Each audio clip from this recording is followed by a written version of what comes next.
Hello, everyone. Welcome to the Rails Board meeting. This is Friday, October 24th, 2025, and I'm Gwen Gregory, President of the Rails Board, and I call this meeting to order at 1 p.m. Stacy, will you please call roll? Monica Caldecott. Here. Jean Carroll. Here. Jennifer Cutchell. Here. Megan Gove. Here. Gwen Gregory. Here. Ron Hallahan. Here. Jennifer Hovanek. Here. Amanda Kowalski. Here. Rob Parks. Here. Emily Porter. Here. Carolyn Sennett. Alex Fanzina. Here. Karen Wojtek. Yolanda Wilburn. Here. And Catherine Yanikowski. Here. We have four. Thank you. We will handle guests and public comments at the same time. Let's start with guests and public comments in Burr Ridge. Monica Harris, Rails. Sharon Swanson, Rails. Layla Heath Rails. Laura Nemeth, Rails. Courtney Springer, Rails. Nate Hawk Rails. Dave Bob's from Rails. Sam Slaughter Rails. Maggie Toman, Rails. Wesley Smith, Rails. Stacy Palmisano Rails. Alice Grabowski, Rails. Alan Leah, Rails. Joe Philippak, Rails. Are there any guests and public comments in East Peoria? Not today. Next, are there any guests or public comments at Evanston Public Library? Not today, no. Thank you. Stacy, will you read the names of the guests via Zoom? Ryan Hebel. Mark Hatch. Mark Schaefer. Illinois State Library. Are there any public comments from any Zoom participants? Nope. Okay. Stacy, did you receive any public comments via email? Do not receive any public comments through email. Thank you. We will now move on to the consent agenda. Does anyone wish to move any item to the regular agenda for further discussion?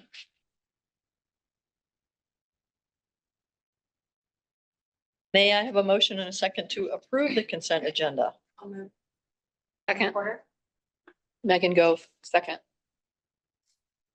Stacy, will you please call roll? Monica Caldecott. Yes. Jean Carroll. Yes. Jennifer Cutchell. Yes. Megan Gove. Yes. Gwen Gregory. Yes. Ron Hallahan. Yes. Jennifer Hovanek. Yes. Amanda Kowalski. Yes. Rob Parks. Yes. Emily Porter. Yes. Alex Fanzina. Yes. Yolanda Wilburn. Yes. Catherine Yanikowski. Yes. Thank you. Next up is Sharon with the Rails Financial Report. Thank you, Gwen. And good afternoon, everyone. As I normally do, the September 30th general fund unassigned cash and investment balance is approximately 23.7 million. This would fund approximately 20 operations. General fund revenues through September were a little over 2.55 million and were nearly $244,000 above budget, primarily due to EBSCO, as I mentioned in previous months, greater than anticipated participation in that group purchase, as well as interest income remaining higher than what we had budgeted. The Federal Reserve lowered interest rates a quarter of a percentage point at their September meeting, which moved the current target federal borrowing rate between 4% and 4.25%. The projected calendar year 2025 ending rate is now 3.6%, with an additional anticipated decrease during calendar year 2026 to 3.4%. And that seems to be holding fairly steady since the September meeting of the Federal Reserve.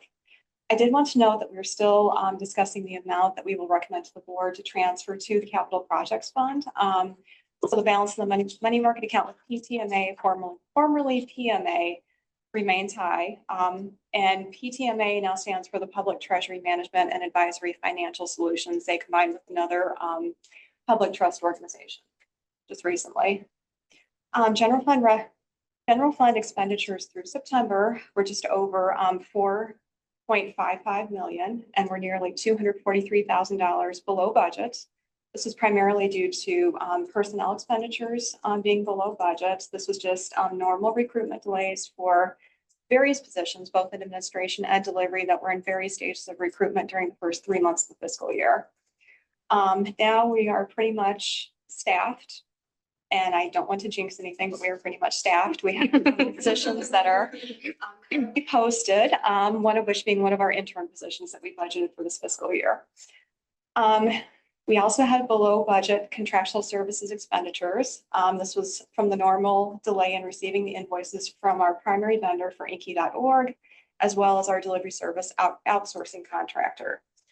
Fuel has remained consistently below budget, which has kept fuel surcharges from our delivery outsourcing vendor lower than we had anticipated. We also have below budget supplies, postage, and printing expenditures. This is primarily from the budgeted organization-wide laptop replacement projects for fiscal year 2026. This is currently in process. I just heard from Wes right before the meeting that we received a portion of our laptop order. And we expect to receive the other portion and the invoices shortly. And those should be rolled out either December or early calendar year 2026, according to Wes. So very, very exciting. We also had below budget travel and continuing education expenditures. This was due to timing differences for library visits and other travel that were budgeted to happen throughout the fiscal year, but didn't have any planned date, as well as conferences that had unknown dates.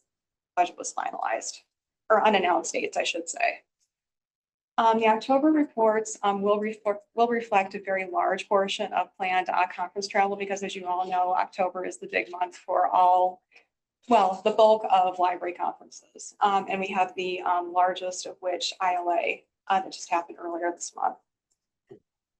We also had below budget professional services expenditures. This was due to budgeted and actual differences between consulting, auditing, and legal expenditures. And when the Office of Management Budget does release their final single audit guidelines, our auditors will be able to both finalize and issue the single audit draft that they already have prepared. And we should receive the final billing from our audit. We also have below budget vehicle expenditures. This is from just the normal invoicing delay from our fuel card provider, as well as fuel prices hovering just around or just above $3 per gallon since the start of the fiscal year. And we budgeted $3.14 per gallon. And these below budget expenditures were partially offset by above budget expenditures, mostly for library materials. This is from the EBSCO group purchase because those expenditures completely offset the revenues above. And that is partially offset by the discontinuation of content purchases for eRead Illinois from Baker & Taylor due to Baker & Taylor's impending closure at the end of this calendar year.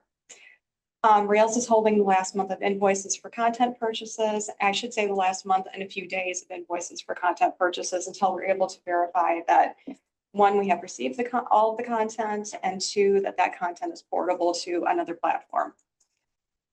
Buildings and grounds expenditures were also above budget. This is just due to the timing of the lease payments because they're due before the first of the following month. And some additional one-time cleaning services for both our Burr Ridge and Bolingbrook facilities for the carpet and the bathrooms. Through September, personnel, cataloging, consulting, and L2 enhancement costs have been recorded within the special revenue fund. The work on the Cook County digital equity grant is well underway, with the bulk of the expenditures expected to occur both during and after December of 2025. Staff time spent on this work will initially be charged to the general fund prior to transferring the expenses to the special revenue fund. And at the end of this month, Rails plans to submit our very first reimbursement request for staff time spent working on this project since August 1st, if I'm remembering correctly, Anne. I see you sitting over there. Yes, shaking her head, yes. So during September, I did want to mention that Rails made some capital projects fund purchases. We purchased a third server for the migration away from VMware to save on some long-term cost. We purchased additional components for the key fob systems that are being installed at our Rockford and Coal Valley facilities. And we purchased a warehouse fan for the expanded sorting operation at Bolingbrook to better control climate. For better climate control, both during the summer and the winter there, to circulate some of the air. And a passenger van to replace the 2006 passenger van that staff use for conferences. They're hauling larger and more extensive volumes of equipment and supplies. And on October 8th, the most exciting of all, Rails received the largest portion of our APC grant, our payment from the state's general fund of $9,920,059.71. In previous years, this has normally been received in late November, early December. So thank you very much to the Secretary of State and the Illinois State Library for making this happen even sooner than expected this year. And that's just about all that I had for you all. Do you have any questions for me? I have a comment to make. This is Rob. First of all, I owe the board, but more importantly, Sharon and Monica and Stacy an apology for last month. When I said I didn't have I was complaining because the audit hadn't been sent out in advance. Well, it had. I just failed to notice it. I'm still not accustomed to checking two different email sources. So my apologies. Stacy had sent it to me before I got home, and Monica and I communicated. So this staff does great staff work. And so I apologize to the three staff people and all the rest of the board for having a snit. No, we all have issues along those same lines. We totally understand, but thank you, Rob. Thank you so much, Rob. Well, thank you, Sharon. Moving on to the reports. So I just have a quick report. It seems like the Rails staff has been really busy the last month and have done great work at the ISLE conference, at the ILA conference, which I was at. And then earlier this week, Monica attended the Carly annual meeting. So just being out there representing Rails at all these places and giving so much help and support to all the libraries in the state is really wonderful. I mean, I know it's a lot that they seem to be all mashed up together in a few weeks, but maybe now rest for a little while. We love an October conference, that's for sure. Get there before the snow. So next on the agenda are the Rails Board Committee reports. Are there any additions or questions on the committee report included in the packet? I just want to say thank you to Catherine in particular for presenting at ILA about our Universal Service Committee work, and it was so good. I really liked it. You guys did a great job. Thanks, Emily. It was a real pleasure to do that with Michelle and Monica and Joe. And it was really well attended, which is wonderful. I mean, we expected standing room only, and That's what you got. the theater space. We were really pleased with the turnout, and there were a lot of great questions. And I think if we had had more time, there would have been a lot more questions asked. And so that was the important piece, was making sure that people know that they can, come to Rails with their particular circumstances. So thanks for being there. So this is Rob again. Sorry to dominate the meeting. Since I'm on the Universal Committee and I didn't, Service Committee, and I didn't make the first meeting, is that presentation, was that videotaped? And can I go on the ILA site and find it? Unfortunately, it's not recorded, but we would be happy to share the slides that were created. I think that's certainly something that we could offer to do. I'd appreciate that. Thank you very much.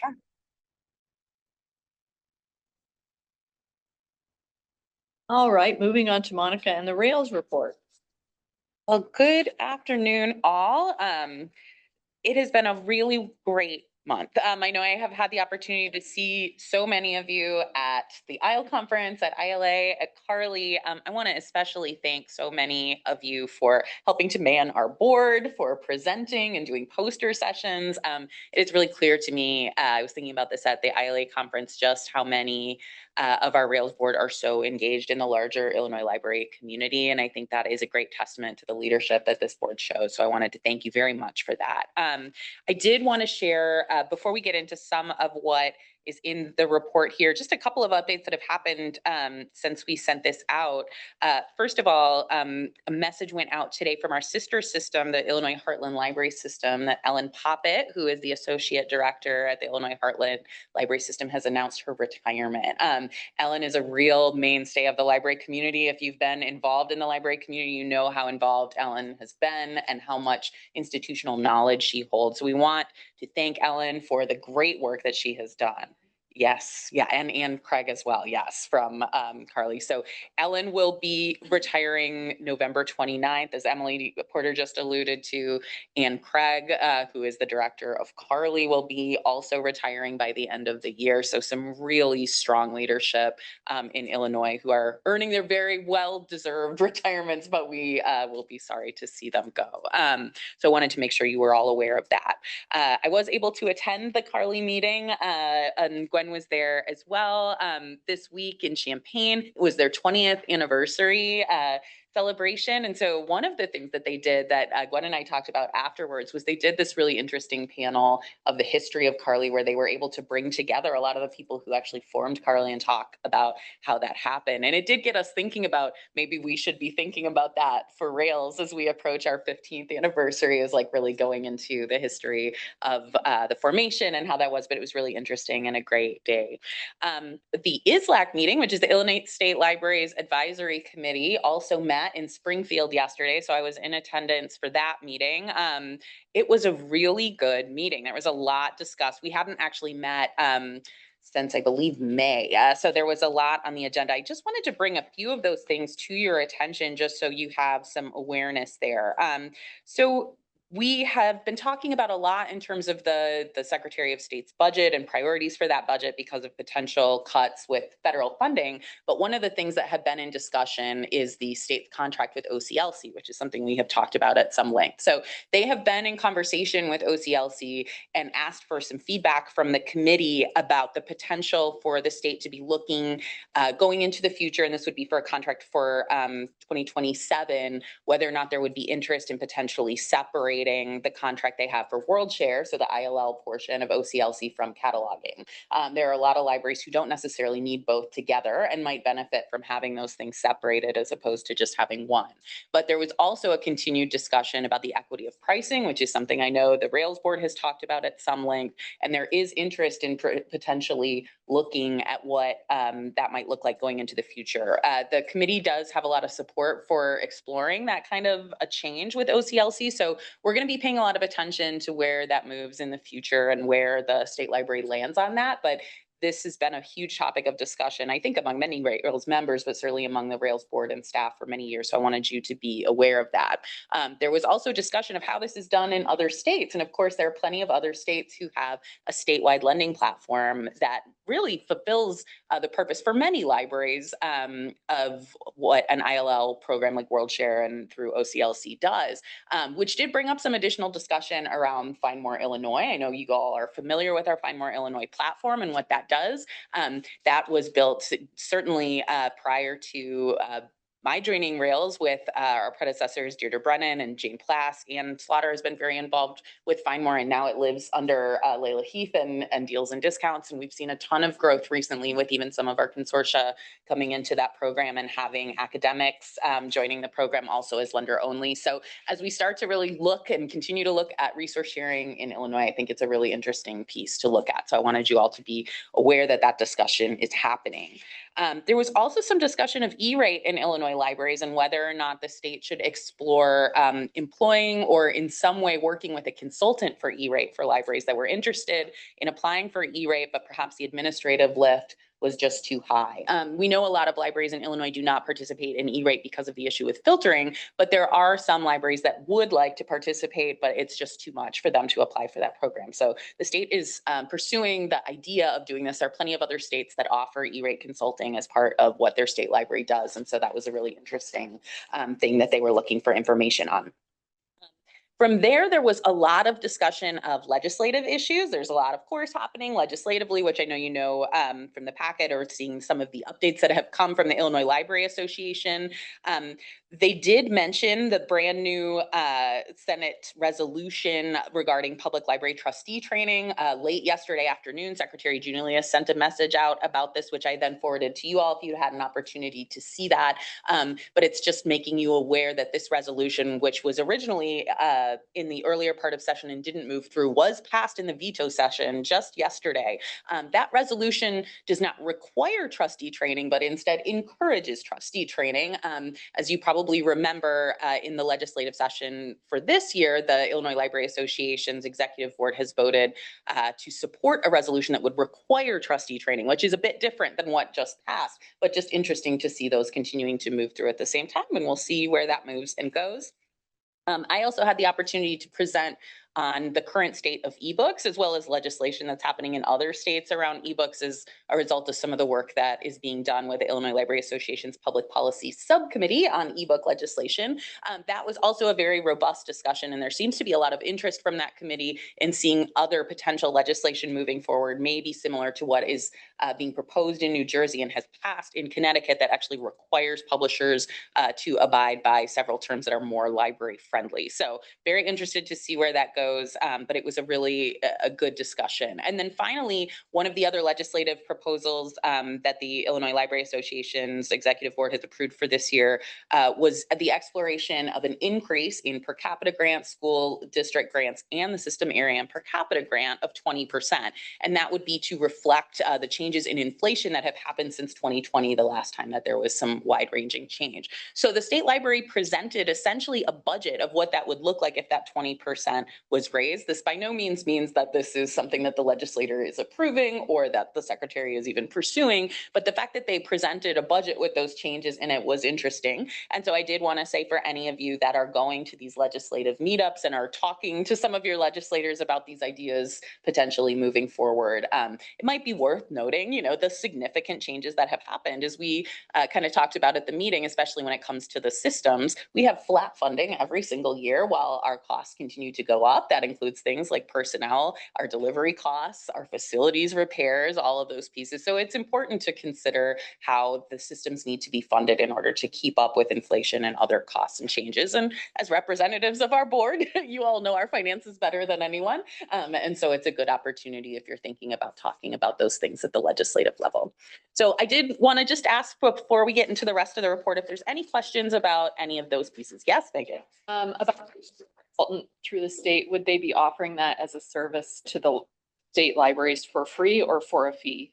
I don't believe it's for a fee. That was not discussed as part of it. They were just kind of wanting to gauge interest in whether or not that's something libraries might be interested in, but I'm interested. that's what we thought, yes. I'm paying a consultant to Mhm. help me with E-rate. So if I could get a consultant without having to pay for it, I mean, even, you know, you'd be not only encouraging people who aren't doing E-rate in the first place, but also saving money for everyone who's paying for individually. Yeah, great point. An awesome idea if that comes to fruition.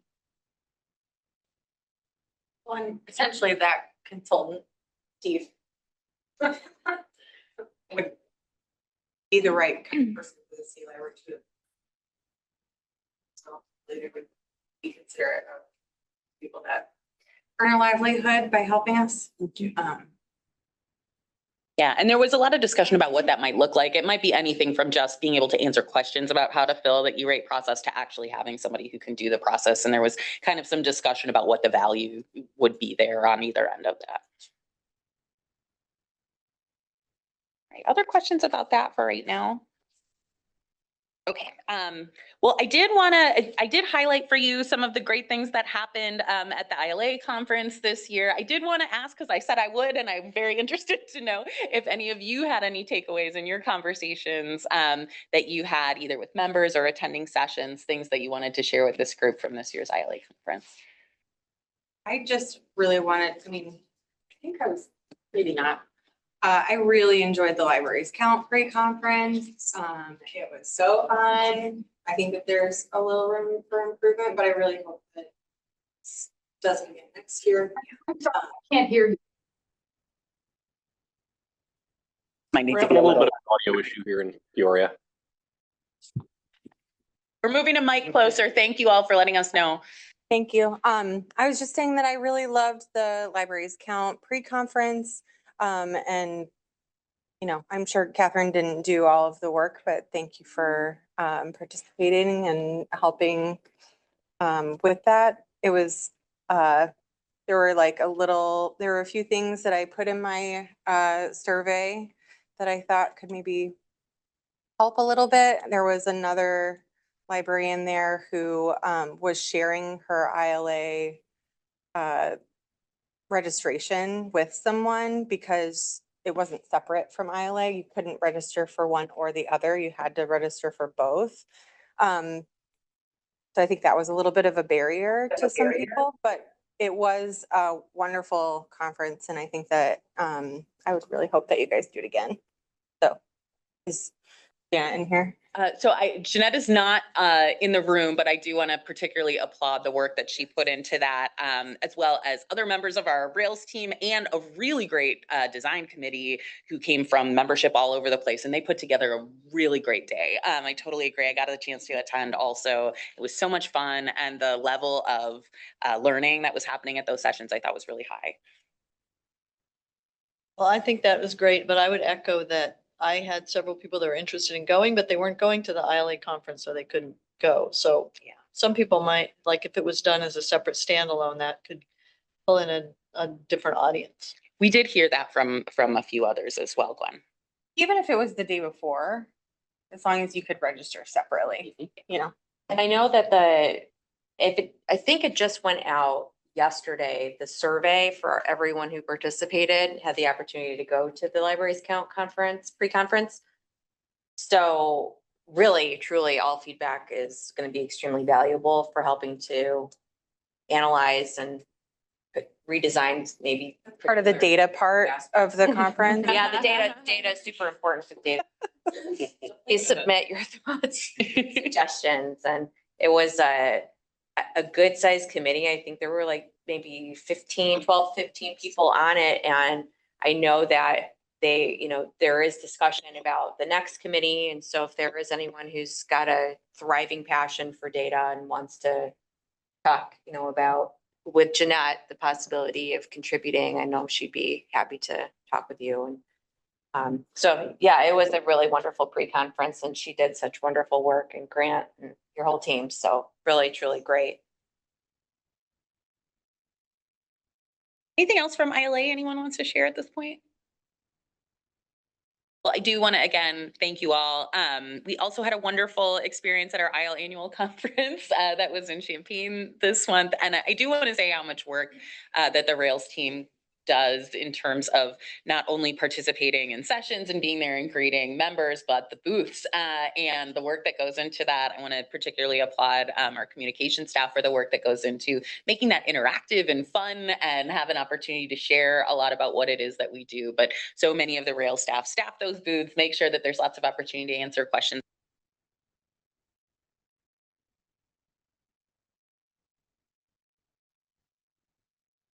Ridge, I think you're muted. Oh, No worries. It's okay. Well, I think we're back on. Hopefully you can hear us now. Thank you. Pass that back down and I hit mute on it thinking that it would. No worries. Thank you for letting us know. Sorry, East Peoria.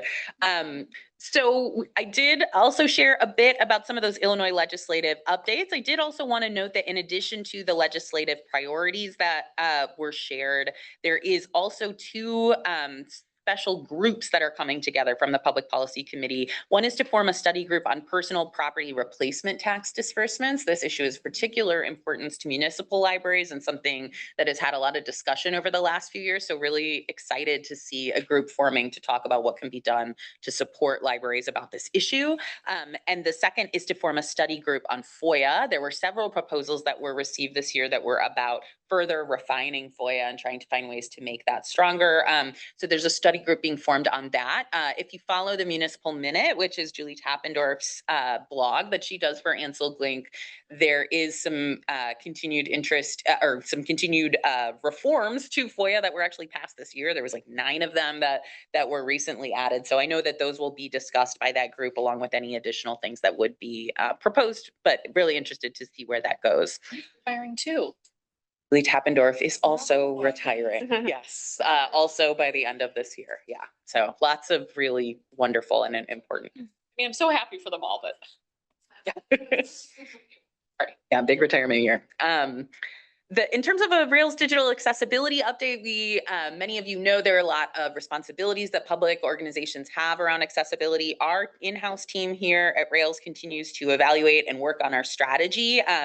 We did recently get an understanding that Rails should be considered a special district government for the purposes of web accessibility, which means that our compliance deadline is April 2027. So we are continuing to work towards making sure our own accessibility is in keeping with the standard, but wanted to make sure that you all were aware of that deadline. There is a Rails member update coming up on November 12th. We always love when our board members can join in on the update. So if you can join us, please do. We are going to be talking about the Illinois Library legislative updates, of course, Find More Illinois update, and then an update about the eRead Illinois program, which I know we're going to be talking about later on our agenda. And speaking of legislative action, ILA has library legislative meetups coming up. If you are interested in attending, please, and you'd like to attend on Rails behalf, please let Stacy or myself know so we can get you registered. They're a great opportunity to connect on a lot of these issues that are really important to Illinois libraries, and we spend a lot of time talking about them. I would love to hear you being able to talk about these issues with your own legislators and using your advocacy and passion for good. I think it's a really exciting opportunity for all of us. And then finally, I just wanted to note that our November 21st meeting, which is our next meeting, is going to be taking place in Galesburg. You can of course join from other locations, but our central meeting is going to be at the Galesburg Public Library. They have a new building that's really wonderful. We're really excited to meet them. Stacy will be sending you out a communication early next week that will ask you questions about where you plan to attend and how we can make sure you do it. So if you can just make sure that you respond to that ASAP after she sends that out so we can make our own accommodations and know where people are going to be at. But we're really excited for that meeting and looking forward to seeing at least some of you in Galesburg. I'll open it up for questions for anyone that has any other questions about the Rails report at this point.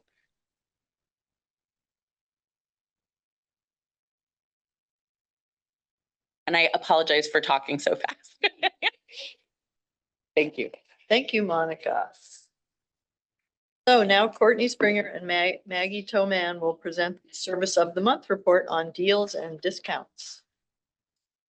So I think Courtney's going to move up to the table. I'll let her get situated. So I'm Maggie Toman. I am part of the Deals and Discounts team here. I work with Courtney Springer, who we're very happy to have welcomed to the team just a month ago in September, and then Layla Heath, Director of Library Resources and Programs. So the 3 of us work together to oversee all of the deals and discounts. Today, we're going to highlight the work that we do to bring savings to Rails members and facilitate access to resources, products, and services. We've provided a handout, which is conveniently on the screen now for you as well, also in the board packet, that covers the highlights we're going to talk about and links to further resources and information. And your best source is always the Rails Deals and Discounts website, which is a member-only part of our site. So you do have to log in with your L2 account to access. So our overall philosophy as a Deals and Discounts team is we seek long-term vendor partnerships that will benefit our member libraries. We really do see our vendor relationships as partnerships. We work in collaboration with them, and we want it to be a long-term successful partnership on both sides. We seek out quality deals, both proven solid resources or trendy new resources that we hear about we think might be of interest to member libraries. We, of course, look for deep discounts that translate to meaningful savings for our libraries, and especially looking for transparent and logical pricing models. We seek resources that have mass appeal to libraries of all different sizes, geographic regions, and types. And we outline a lot more of our approach and what we look for in our partners on the Deals and Discounts website. There's specifically a subpage for vendors that explains a lot more detail what we look for. As a board member, you probably are finding out or are aware of how complex the Rails landscape is. So we serve over 1,200 agencies, which is encompassing 3,600 individual libraries if you count all of the individual schools. We're much larger than many other consortia, and we often bring that up when we talk to vendors. There's a lot of levels of complexity, including multi-type libraries that we serve, 6 catalog consortia that fall under the Rails participation, plus variation in size from the very rural small libraries to the large suburban libraries. So the needs of these subsets are always on our mind, and ways that we can serve, and analyze and understand their needs separately. But one of the benefits that we really do bring to the table is that we understand the challenges and value of navigating this large scale complex market, and we can really help vendors take advantage of the economies of scale. So we hope it's a win-win for both the vendors and our member libraries. And just to highlight, working at this large scale really allows us to have a significant impact for our libraries. So in fiscal year 2025, we saved members over $2 million through deals and discounts, and we think that's just going to continue to grow. We managed over 1,900 subscriptions from more than 380, I think closer to probably 400 participating libraries last year. Some of our largest savings included the EBSCO supplemental packages and resources deal, which alone saved over $200,000 for our libraries.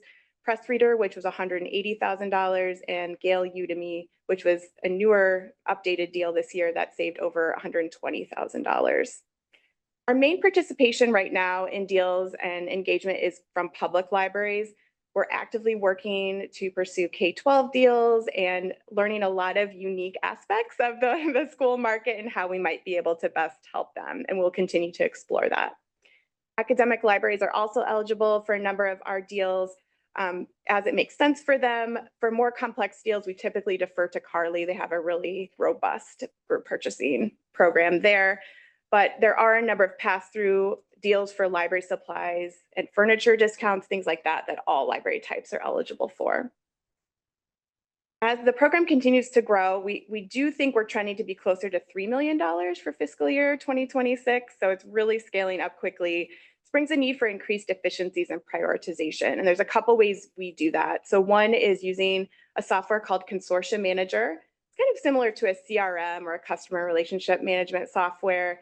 It allows us to organize and track the multitude of steps in each deal, retrieve information, generate reports, pull out pricing, things like that.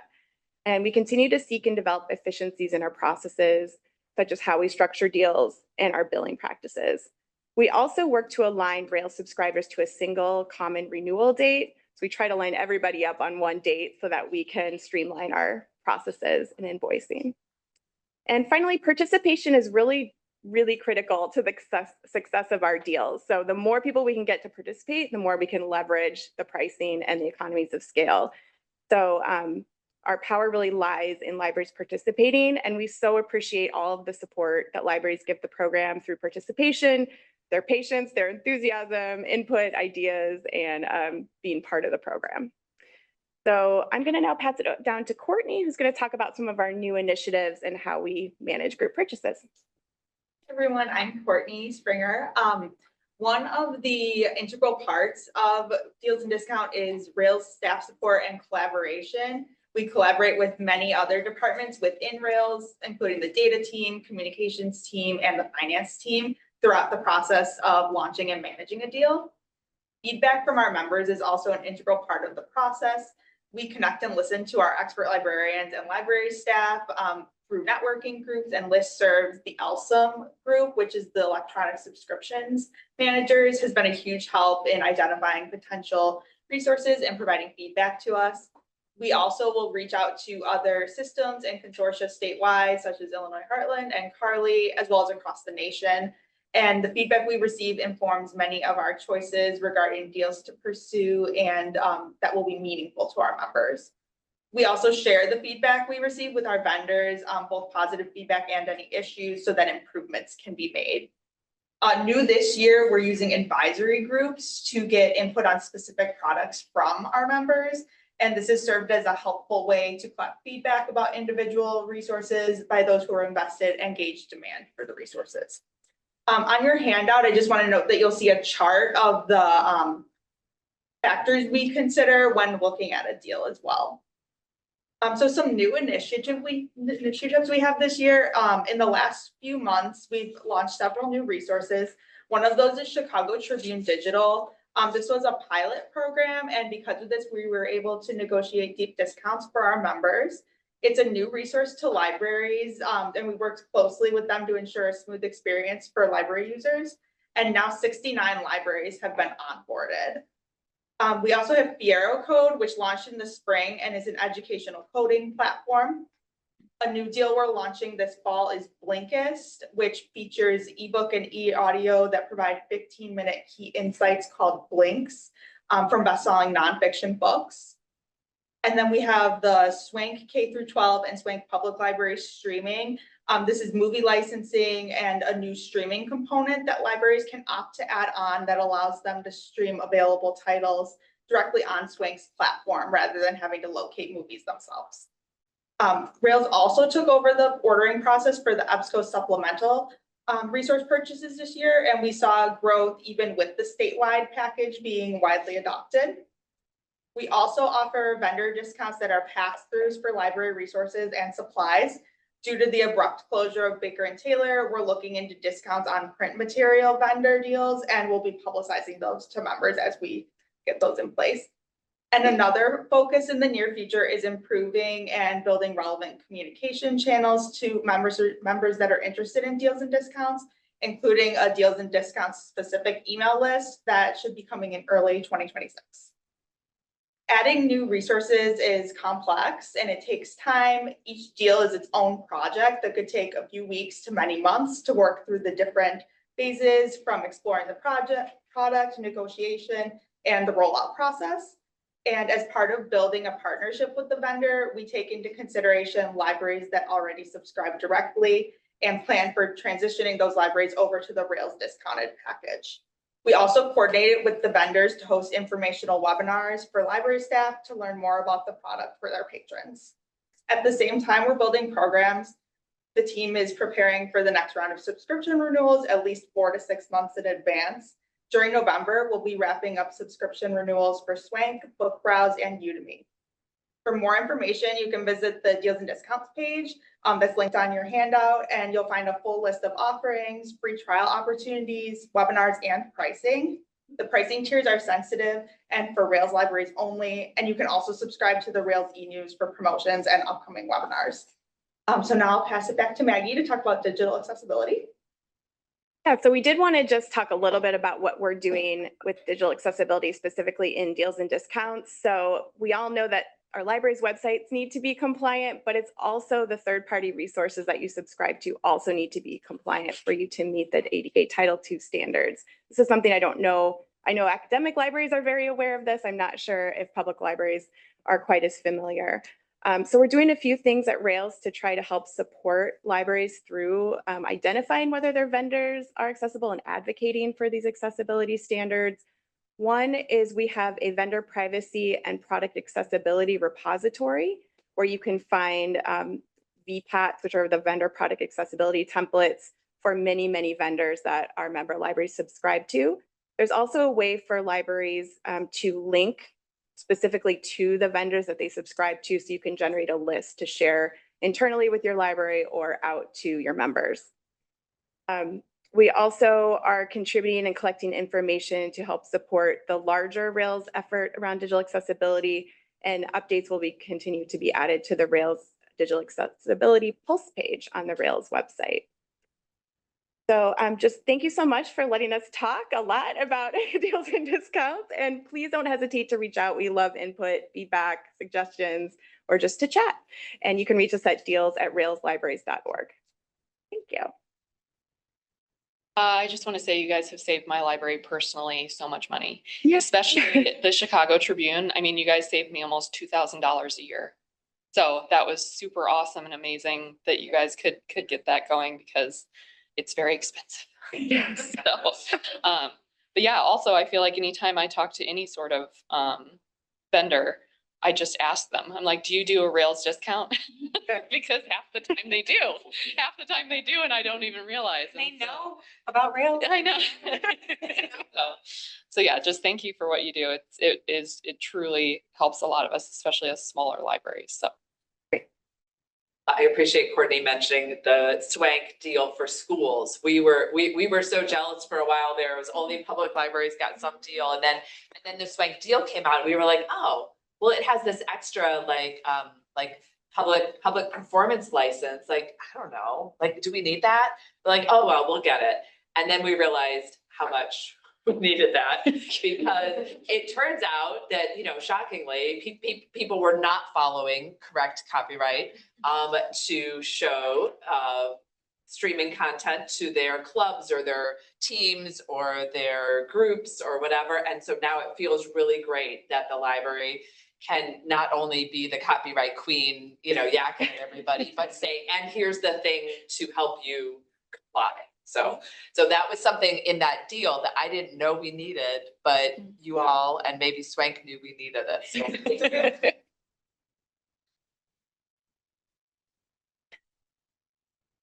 Great. Well, thank you, Courtney and Maggie. Next on the agenda is a report from the Illinois State Library. Good afternoon, everybody. This is Mark Schaefer at the Illinois State Library. I'm here to bring you the State Library report. And to start off, the school district library grant applications were due October 15th, and state library staff are currently reviewing those applications.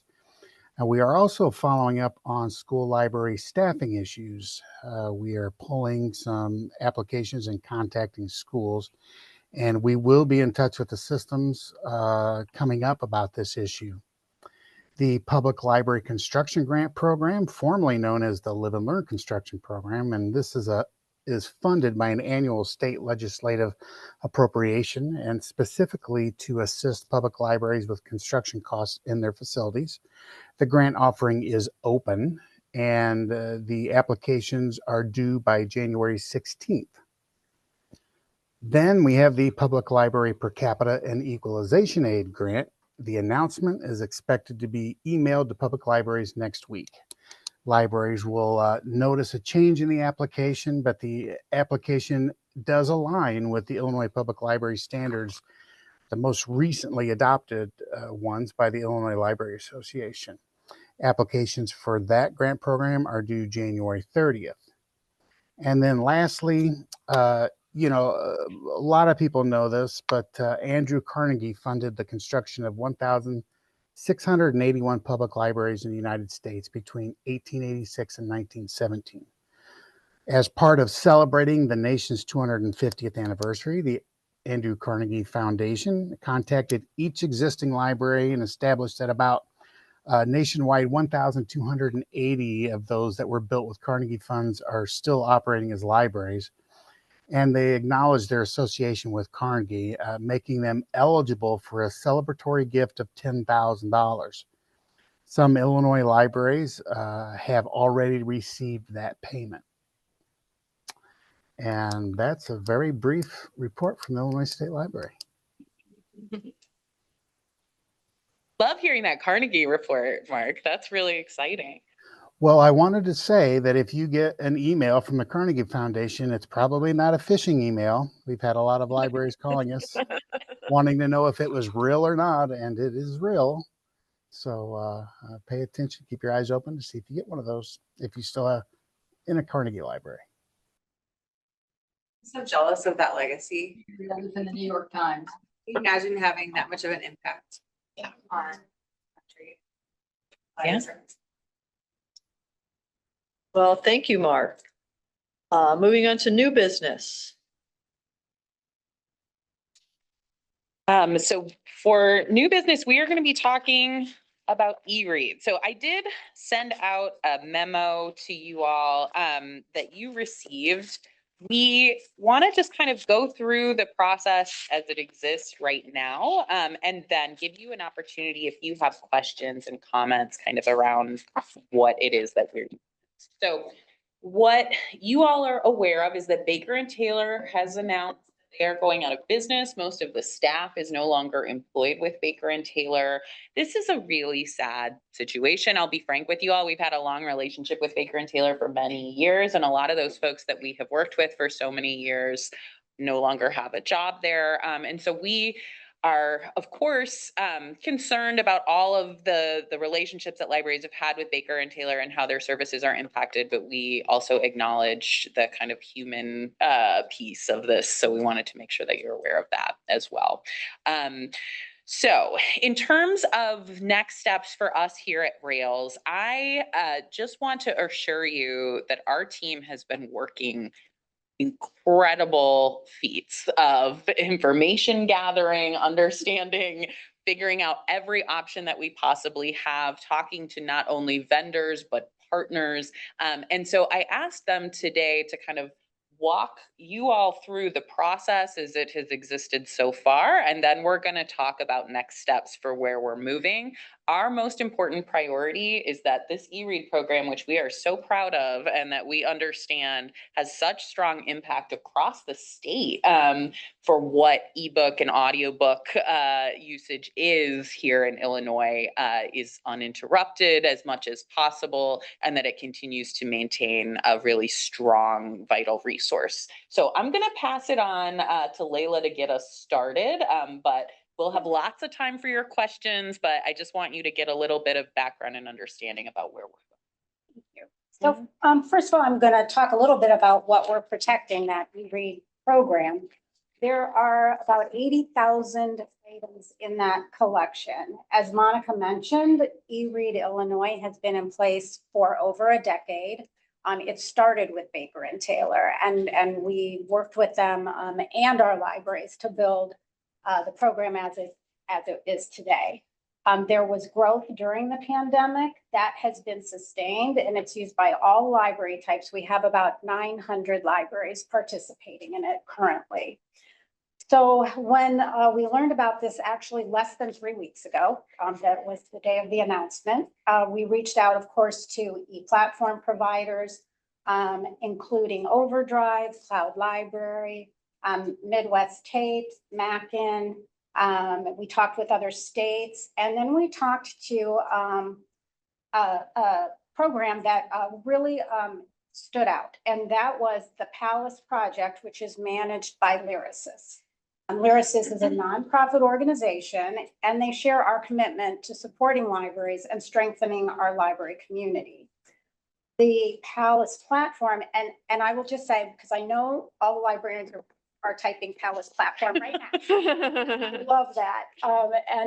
We will be sending out an announcement on Monday that's going to detail some of the dates that I'll share with you, as well as some links for you all to learn more about Palace platform and some of that. But I mean, feel free to look it up in the meantime. But I just wanted to assure you that you don't have to be frantically writing all this down.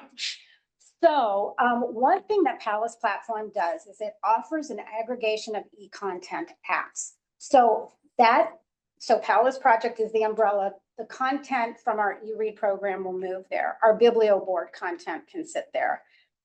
Cloud Library and Libby content can also live in that. It is integrated in. And so if you have Libby or you have Cloud Library, and we all know and love the Libby app as well as the Cloud Library app, that can still stay there. It's just that the content lives in both places. So the implications of that are that if somebody loves the Libby app, they can stay with their Libby app. If there are people like I am who wants to get the stuff, I just need my e-content and I'm going across all the apps, I can go to one place if I want to, and that would be Palace, and I can access the content that way. So it provides discoverability in 2 places instead of just one. The other thing that it can do is one of really our main mission with our e-read program is to alleviate holds. We know that those holds on the bestsellers are just, really, really difficult to fulfill. And so that is one place that we are able to help. It will make that more discoverable. The thing that it does then for other platforms it starts to alleviate some of the stress that may be on them to fulfill these holds. So it's sort of like this really, I think some really interesting and great advantages. It also lowers the tech bar. So if you've got someone who comes in and they really struggle to learn new apps, you can show them one app and they can access the content in a single place instead of having to go to multiple apps. And so that can be a helpful thing too for folks that are facing that. The other thing that Palace Project offers is the ability to purchase e-content through their marketplace. The reason that this is important is that they have been focusing on developing better licensing terms. Now, it doesn't always apply to those top sellers, those best sellers, but they have a lot of books in there, all different licensing to help us do things with our purchase our e-content and kind of experimenting with some of these different terms. And we all know that, you know, this is a big issue for all of us who are working with e-content. So we feel that, you know, I mean, while a door has closed, that maybe a window has opened, that maybe brings a solution and some added value to e-content. We're facing a lot of issues with e-content. And so this may provide a path to finding some solutions to those issues. As I mentioned before, Palace Project will be available to everyone, but our first priority is to stabilize this e-read program, these 900 libraries and this 80,000 item collection. Due to the situation that we're faced in, it will be an extremely fast transition. And I'm just not overstating that. It will, normally this would be a 6-month or 1-year project for us. And of course that is not possible because this platform, the date that they're saying is that it will be December 15th. We are going to be moving over our collection more quickly than that. We need to get it there. The one thing to also keep in mind is that when we move the collection, it would interrupt if it's moving out. So if people had something checked out, it would just stop. And we didn't want to interrupt people's reading experiences. We really tried to avoid that. So what we are planning to do is that the Boundless app for e-read will basically be defunct on November 17th. So I'm not in public libraries right now. Yeah. So that will give us all a moment. We've had 2 weeks to figure it out. Before Thanksgiving. And that is exactly because we don't want to do anything on Thanksgiving. We don't want to come back on December 1st and have things that can't move. And so, yeah, it is really, really tight. We would never choose this situation to unfold the way it has, but it has. And so that is what we, you know, kind of have in front of us now. So what that translates to is, I will say too, when we have something like this, you know, and over the years that, well, I've been at Rails 6 years, but in libraries for over 25. There's no place I'd rather be than libraries, honestly. I mean, it's just like everybody rises to the occasion. You know, we will do our best to provide instruction and kind of, you know, what folks need to do, but the response is always just so kind and so fast and just so supportive. We know that this is a lift, and we know that all of you that are in libraries are standing in front of patrons, and, you know, we will try to also assist with that. So let me just share some more about kind of the process that we've been working through. Let's just pause just for a Yeah. second, because here's what I want to say. And I know Layla has already said this, but I just want to reiterate it for all of you. This is not how we like to do business. This is obviously not an ideal situation where we're able to plan in the way that we would want to plan or move things forward. But what's most important for us right now is that we're able to get this collection that we have invested in over the last decade moved over to a new platform and make sure that it is still available for future generations of library users in terms of e-read, and that we're able to communicate that, move that, and make it happen as quickly as possible. Even though Baker and Taylor is currently saying that it'll be there until December 15th, we just know that there's so much kind of chaos at this time that we need to do everything we do to make sure that we still are able to work with the staff that are still there, to make sure that we're still able to get all the reporting that we need to get and that we're moving those things as quickly as we can. And so that's some of the reason for this very compressed timeline, is to make sure that we can keep the program as intact as we can so that there is ultimately as little disruption for our users. But we know how this sounds. And so I see, the faces around the table. And so I just want you all to know, we've really considered this from every angle, and this is the best option that we have.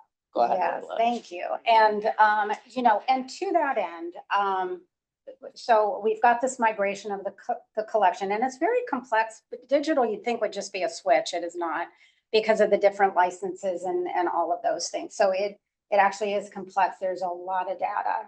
Grant was my first call when I saw that. And then, of course, the onboarding of our libraries. So we have met with our Rails LSAPs, who are, in times like this, our first calls to help during this transition. And so RSA, Prairie Cat, Swan, CCS, Pinnacle, Rock River are all aware and are helping us to kind of get things stabilized behind the scenes, so that we can start to onboard libraries to Palace Project next week.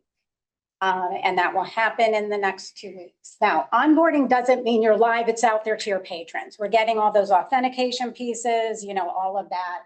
And so the public, academic, and special libraries, and the K through 12 who are with an LSAP, the standalones as well, can expect calls either from Lyrasis or their LSAP or us to, as we're gathering this information and getting this onboarding complete in the next 2 weeks. Now, having said all of this, we know there's going to be hiccups. We know normally this is very staged out. It is staged, but just because of the compression of time and just that there's just only 24 hours in a day, there's some places where there's overlap or some sort of a sequencing that we would not maybe always do.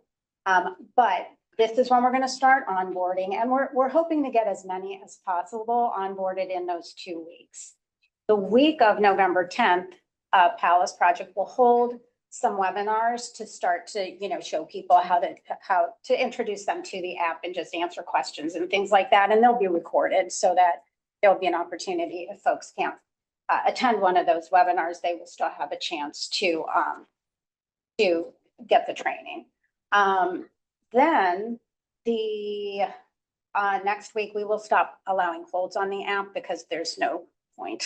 And the holds that are there will not transfer. This will again all be outlined in the communication to let your patrons know, write down their holds. They won't be in the same place when they come back. I mean, but at least they'll have their titles. Checkout will be disabled starting they'll go through Sunday the 2nd. So we're not doing something on the weekend. Monday the 3rd, that will be the last day that they can check anything out. And the reason for that is so they can have 2 weeks, their 2 weeks to read their book and will not be interrupted. And then on the 17th, that transition will start. We will start the new app, Palace app. Our plan is to launch that on the 2nd. We just want to give a little room for things to settle in the transition. We don't want to turn the switch off and on in a day. We just feel like there's a lot of moving pieces really fast. So, and we also don't want to do a launch Thanksgiving week. So that is how that will work. So there will be a 2-week period where they won't have access to the e-read collection. But when it comes back, it will be in place on Palace, and Anna will be ordering materials starting next week. So the ordering can begin again, and that will be waiting for everyone when they come back. And so the other thing is our K through 12. So the K through 12 in any of the vendors, Baker and Taylor had the best K through 12 solution in our opinion. They had just all the pieces that the schools need.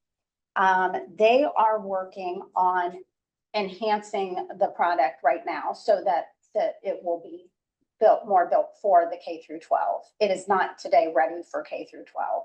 So they're actively working on it, and we will be, in the meantime, while this is all happening, we will be, continue to work with them. And our plan then is to reach out to the K through 12, starting, who are not in an LSAP, starting in December. And, we'll be communicating where we're at and what that's gonna look like. So, yeah, so that is the K through 12. We know there's gonna be moments. And again, we just rely on you all to let us know if there is a way we can sharpen the communications. If, there is a way we can help, if you just want to tell us that you're frustrated, we hear it. We understand. And again, we wouldn't choose to do it this way. But since it is, we hope that as, quick and as abrupt and as, this feels very big, that it is going to lead us. We're building the foundation towards something that I think at the end will be better for our libraries and offer us some solutions we wouldn't have been able to do or wouldn't have done if this hadn't happened. And, while I'm talking about the e-read situation, that's causing a compressed time frame. The bigger picture is that when other libraries will reach out to them once this is the dust, things have settled with this in 2026, there's some opportunities there that are really interesting to kind of unify our libraries and we have these silos of e-content, but what can we do to sort of bring those together and help our patrons understand and access collections in more ways than they have right now.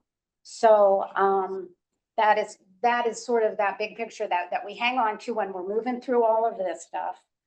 I know that we're usually asked, what can we do? And really for these next couple weeks, it's just if there's a reach out with what we need in order to onboard the e-read libraries, that you get that back to us. If you can turn it around in a day or two, we would really appreciate it. It's not overly, it's not overly complex, but that we get that information back quickly, that you attend the training webinars the week of the 10th, and that you can reach out to us with we have had some really great suggestions just in the process of exploring about things that are helpful to libraries. And so one of those was just, can you give us something packaged that we can we can put on our Facebook pages or put on our website that says, this is what it is. Yes, we can, and we will, and you will have it on Monday. We want to try to take the lift off of you all as much as possible. We will have something kind of what our suggestion is to say to patrons. Certainly share with them. This is a sad event. I think a lot of our patrons understand a closure of a company is a really, really horrible thing.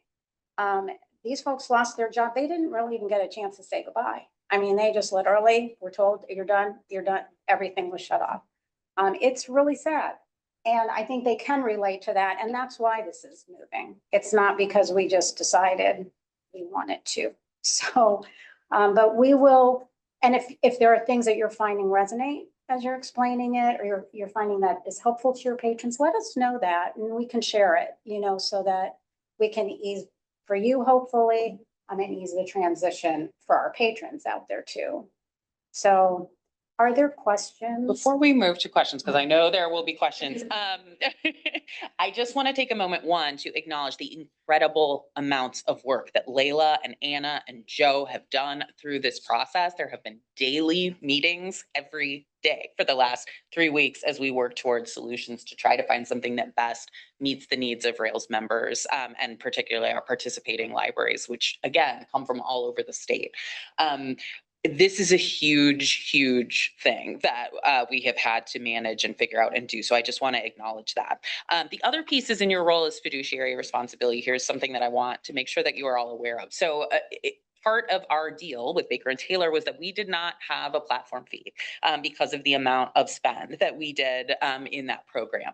That is not an option for us in the new era. We have had a lot of different conversations with a lot of different folks, but the fact remains that we are moving to a program where there needs to be a platform fee, and they are having to do an enormous amount of development for us to bring us on board and make sure that, one, they're transitioning us all into this program, but that they are developing our K through 12 program the way that we want to see it done, and that they're doing a lot of other pieces that are in place. One thing that was really exciting to me as we were having these conversations was just hearing about how some of the other states that have Palace Project in place are working towards that. So something that I want to make sure that you are all aware of is that state of Georgia and the state of California are both on Palace Project. State of California is 40 million people. So even though we have a lot of people here in Illinois, we know that they can handle the volume and the size of the program that we have, which is also very exciting for us. And we are working with the Palace Project in future years on trying to make sure that the acknowledgement of the amount that we spend is reflected in terms of our platform fee and the discount that we might receive. I want you all to be aware that that is a consideration that we had to make sure that we were understanding. It was not part of our original budget, obviously, that we approved in this last year, because that's not something that was on our radar that was going to happen this year. So part of what we are considering in terms of our deals and discount budget is how we incorporate that platform fee into our current level of spend. So I just want to make sure you all are aware of that. You'll hear about that in future months through our financial reporting. So we will keep you well abreast of where that's coming. But that is certainly something that is also a part of this process that we've had to consider. Thank you for letting me say that. Now you may ask whatever questions you'd like to ask. I have questions both on the Rails side and the library side. So with going with what you were just talking about, do you have any idea if it's going to increase the cost to the libraries and consortiums like in the next fiscal year for the fees? No. Not in the immediate, no, not at all. And we are very much, we consider a big value of the e-read program to be that the libraries fee that they pay goes only directly towards material. It does not pay part of that platform fee. As long as we can afford to do that here at Rails with the amount of money we have, that's how we would like to approach that. You know, future years and the amount that we receive from the state, that all plays into it. But at this point, we are not making any changes to that model. Okay. On the library side, presumably then your history will also disappear, like so is there a way for patrons to download their history? Oh, I believe there is. So I think I've done it, but don't hold me to that. so if there is, you know, et cetera, just to like send that out to the libraries also so that we can communicate that with our patrons. And then also, is there a way for us as the libraries to create a list of our patrons who are actively using it?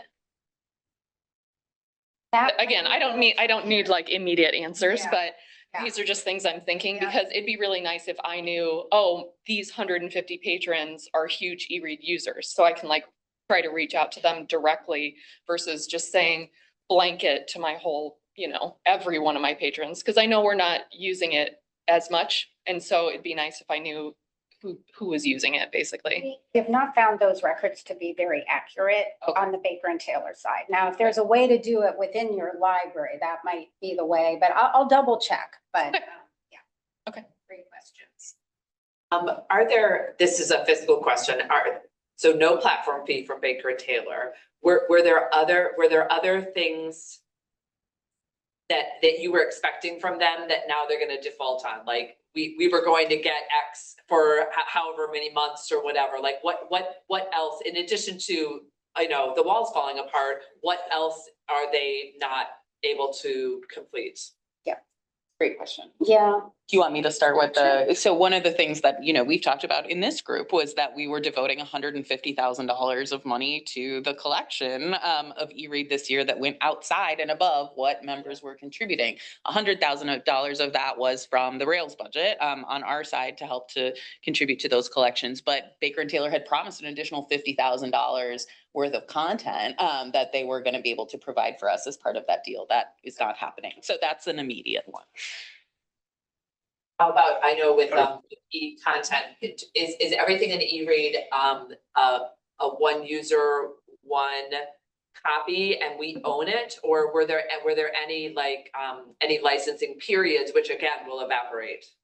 We will So there are all different licensing models. So we have perpetual titles that are multi-use. We have perpetual titles that are single use. Okay. Those are the easy ones.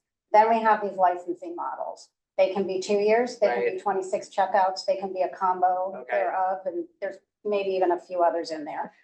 Those are going to transfer, which is a Okay. feat in and of itself. Yeah. But you know, so they will lose their normal, like when the 2-year expiration is up, that is when it will be lost. And they can, Baker and Taylor has told us, like, this is how many are left. This is how many checkouts are left. Okay. They can't start it fresh for us. Right? That's the problem. Give me a break. Well, the publishers actually, you know, I'm glad that they transfer it. Yeah. And they do. True. And so there is that, but, we will, like the ones that are expiring, you know, we may have like that 2-week little, but really by and large, they're telling us, they being Palace and they're working with all this data, and the publishers, that they feel the majority of it is going to transfer over. So that is really encouraging, but, it's also different publishers because some of this is 12 years old, the perpetuals. Some of those publishers are not, you know, in play. I mean, so it's really, yeah, it's very, it is complex, but that's a great question. Yeah, So, is it gonna be called Palace? yes. It's not gonna be called E-Read or Boundless, it's all. We don't, you know, I'm not sure how, and we're gonna work hard with them on that, but it's kind of the best way to talk about it in there. It'll Yeah, still be called E. yeah, it'll still be Yeah. E-Read. E-Read is a statewide program, Yeah. right? The program is still E-Read. Yeah, Program still read. yes. Platform will The be platform is, Palace, got it. right? And then, you know, the way that we always break it down is like E-Read again is a big outline, it's the state. Even Illinois Heartland, which has a different service for E-Read, still calls it E-Read, right? They have cloud library. So, you know, there's that's the state, then you get down to the platform. And then there's the producer, which is for Boundless, which is Baker and Taylor, and for Palace, it's Lyrasis. So you have all these terminologies, they all mean the Yes. same thing. Okay. My second question along with that is, Sorry, you feel really long. yeah, so it'll come back to me. I'll interrupt someone else. Yeah, and we'll work hard on that, even as we were writing things up, you know, there's the Palace project, which is kind of the big project, and then there's Palace app, which is what our folks will really care about. And there's the Palace Marketplace, which is the place that you can buy from if you want to. And if you did, by the way, if you were going in as a library and you purchase content, it would be like you're purchasing content, you know, like you have an Overdrive Advantage account or something like that. Your patrons your patrons at your libraries will access it through their library card, just like they do now. So, yeah. Hoopla? Hoopla is not part of it. They have elected not to be. And I'm glad about Palace that. has They don't need any easier way to access it. It costs too much money. Sorry. Yeah, and they, you know, they're not Palace has the capability and they have opted Hoopla not. doesn't play well with others, got it. What if our home library isn't an E-Read member? So we're gonna prioritize E-Read now, just because there's so many that we need to move and we need to move them so quickly. But then we'll open it up and to others beyond the E-Read. And the we hope is love that, it. hope is that they see the functionality of it and how it can bring all your different platforms under one umbrella, that they would consider it. Yeah. Especially because of the price. But can I just add to that too, Emily, in terms of just to make sure everybody has an understanding of this? So as Layla has said, we are prioritizing E-Read moving under Palace. We're going to get that moving and make sure it's working really well. But what we are getting from the Palace project is a statewide license, which allows for other programs then to also move under this. So even libraries that aren't E-Read libraries that might want to use the Palace project to bring and aggregate their materials together into one space, we can do that with them. But it'll be a process after E-Read, our Yeah. E-Read program is taken care of. You were talking about how Palace is gonna create a bunch of tutorials for our libraries and to help people. I think that is another way that they can help carry the load, is by creating some maybe public facing tutorials, videos, so that our libraries can post them on their socials and on their websites about the big changes. And I'm sure that you know, Dan and the communications team can help with that too. I'm sure he would love that. But also, my last question is, what's your favorite dessert? Because this is like the craziest list. I was gonna ask, what are you calling your clones? You have a special nickname for them because I can't imagine, right? This is. I mean, we need to throw a party for you and your whole team, Right. like all this. I think libraries need to do it for all do it at their library. I mean, really, this is not, it is not a solo venture. And that is the thing that is so great is that we just have this support. I mean, you know, that the LSAP directors, we said, can you meet with us today or tomorrow? Yes, all 6 of them, you know, an hour meeting with Palace to just for their individual things. We have reached out to some of our stakeholders. Can you meet with us? I mean, No, but you had to everybody coordinate all of responds. that. That is an enormous amount of work, and I thank you so much for making sure that everybody is taken care of. Oh, thank Not even any read anymore, but I can really appreciate it. We'll take, yeah. And Anna Beam, I really want to give a shout out to Anna. I mean, she just has got you know, she has been our e-content specialist for about 7 years now. And this also happened to fall in between the ISLE and ILA conference, and Anna, because Susanna runs the Chicago Marathon, so she threw that in there as well. Yeah. So, I'm so grateful for her, you know, tireless energy, but also she is so passionate about this and really just believes in it and in all of the things related to e-content. And, so. Thank you so much. Well, thank you, guys. Thank you, everybody. And thank you to our libraries out there. You'll be hearing from us next week, E-Read libraries. I see a hand raised in East Peoria. I want to make sure we're not leaving you guys out. I've got a question. If I understand this, our present system via Baker and Taylor will cease on November 17th. Is that correct? Yes. You're ceasing, yeah, on November We- 17th, yeah. Is that? Okay. So we are transitioning away from them November 17th. They have said that it will be operational until December 15th. So we're stopping a little earlier than the date that they have given in order to make this. That gets to my question. Has there been any consideration, because of the tightness of time, to run both systems for a week concurrently? We would love it if we could do that. The problem is we're going to be moving the collection. And so it will disrupt the checkouts. It would disrupt so we can't control it at that point. We can't say we're just going to move the content that they're not reading right now and then go back and grab the rest. It is just too much that is not possible. And so that is why we decided to do it this way. It would be great if we could do that and just sort of do a softer transition. Okay, Does that thank answer you. your question? Yes, it does. Yeah. And then I just had a quick question. So you said that so Publix will be moved, I think you said December 2nd or December 3rd. Well, December 2nd is when we plan to launch Palace. Okay. That's what we're thinking and that's what we're planning, so that we can bring people back that way. And then the schools are not going to be ready. Like, what is a realistic timeline? I think the schools will be January. We will work on them in December. So there's 2 parts to the schools. There's the authentication piece because their authentication methods are different than some that they have. And then the second piece is they are web-based. A lot of them are web-based and they currently haven't finished developing that. Now, California really wants it. And when we talked to California, we said, well, our schools need it. So we're pretty sure that will be happening. And Palace said, we will make it happen. They've got their engineers on it and they're really working to make it happen. But that is what is going on right now. And so there'll be, all the things related to that. But that there will be some schools that, actually, I think there's high schools that they've all got their phones and they're not as dependent, but we've got a lot of K through, we've got a lot of elementary and middle schools. They need that.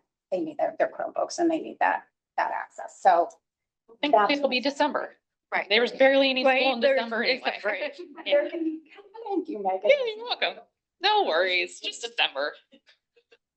Gotcha. Monica doesn't feel that way. I know, I'm sorry. I'm just trying to make her feel better. Well, and I will say, so this is kind of what happens in some of these things that are, they're national initiatives. And so California's in it, Georgia's in it, actually Washington State is in it, New Jersey, are all participating in PALS. And then you start to get more and they start to bring that leverage of just having more in it.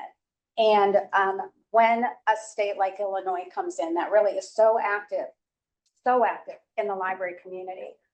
I don't know if all of you realize how really respected and how involved and how connected our library community is. I know that it is, but I thought that that's how it was. And then I hear from librarians who move in from other places, like, I cannot believe the connection that libraries have in Illinois. And that connection also brings a lot to the table when we're talking about things that we know our libraries need and want, and that also then furthers some of these national initiatives. It's really strong. Spurs some innovation. Yeah, that yeah. exists. California is pumped that we're there. So they are pumped, and now they were, and we're pumped that they were there because they led it. They led the charge. And by the way, Veranda is part of course Khalifa, she who is. works with Veranda's job when she left. So thank you, Veranda. But that is, they have started it. They've shared with us what worked, what issues they encountered, kind of what it's looking like now. They've shared that once people are on the PALS app, they tend to stay with it. So that was really encouraging. But then we can bring, hey, they have this need they've expressed, we have it, and for us, it's a must have. And so, it's great to be part of that too, I think, and to feel a part of something bigger. We're making lemonade out of lemons. Well, Yeah. best way to do it, right? We've got the lemon either way, so. We do talk about this, that sometimes with big adversity, there does come opportunity. So we have had lots of conversations with PALS Project over the years because we've heard a lot from our members that they wanted some kind of opportunity to aggregate their different vendors for ebooks, and that they wanted to make sure that libraries had power above and beyond the vendor relationship that they had, and that things were branded from the perspective of a library product, not just a vendor that is still a for-profit company. And so the conversations we have were always interesting, and we were always sort of interested in what they were trying to do. But this was kind of an impetus to take the opportunity to move in this direction that I think ultimately will be very good for Illinois. I doubt that Baker and Taylor would have let us leave. Like now they have to help us kind of transition. They have- It's like, lemonade. It's been for sure. amazing. The couple people that are still there are just making every effort on our behalf. And it's really amazing. It's really a testimony to the folks that are there.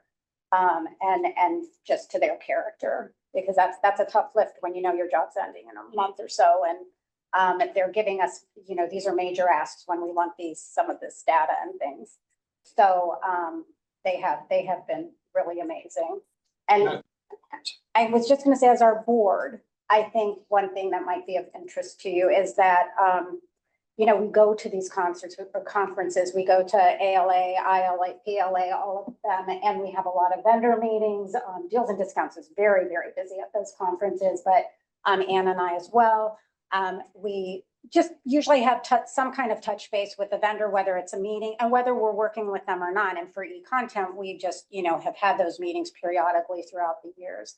And so when something like this comes up, we've been talking to them. Like when we met with them, we knew most of the people at the table. And that just sort of shortcuts, when you're trying to do something that comes up, and we just sort of have a measure of each other. And so it really does when you're working in an organization like Rails, it's a lot of times a really long game.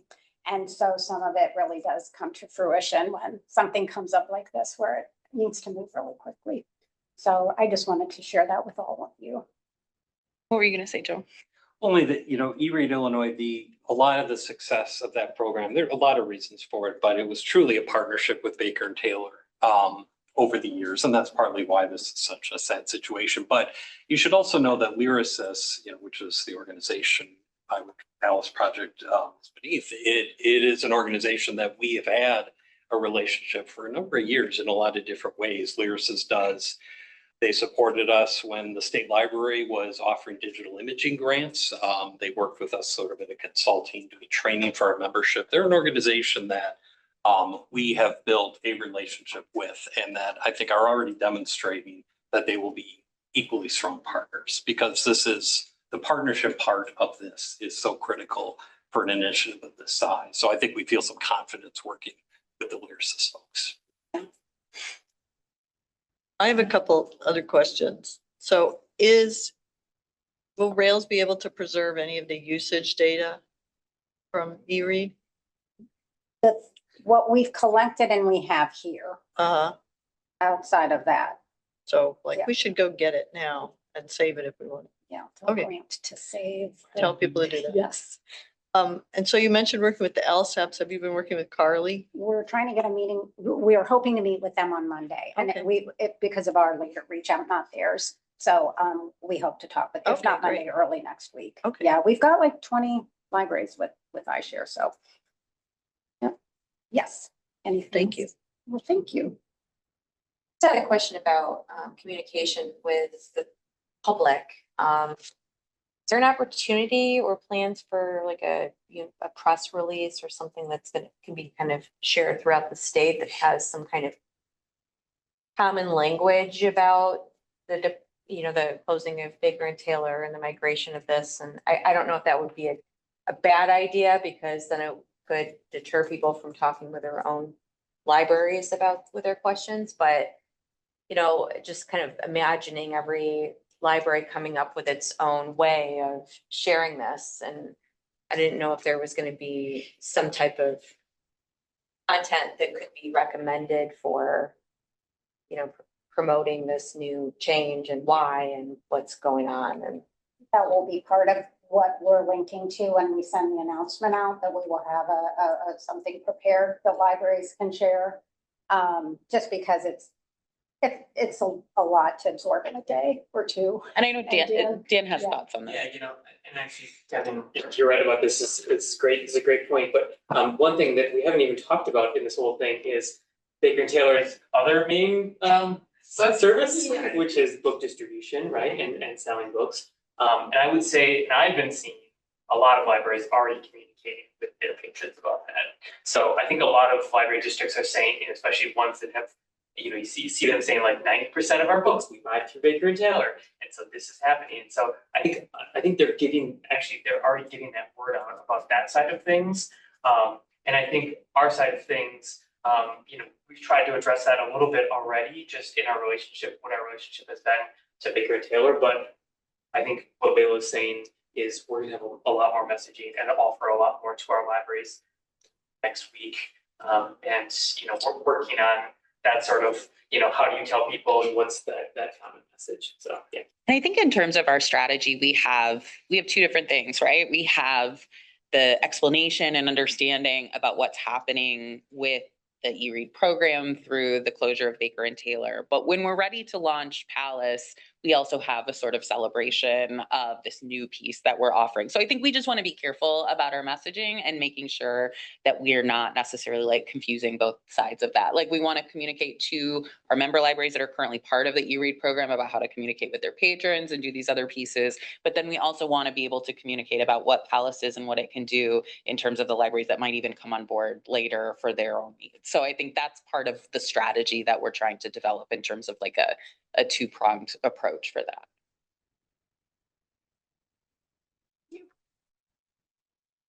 Other questions? East Peoria, I want to make sure you're part of this conversation. Are there other things that you're thinking about? It's okay if not. I'm just trying to make sure. I know, Jennifer, we've got you out there too. I'm not trying to. How I'm going to communicate this with our local library.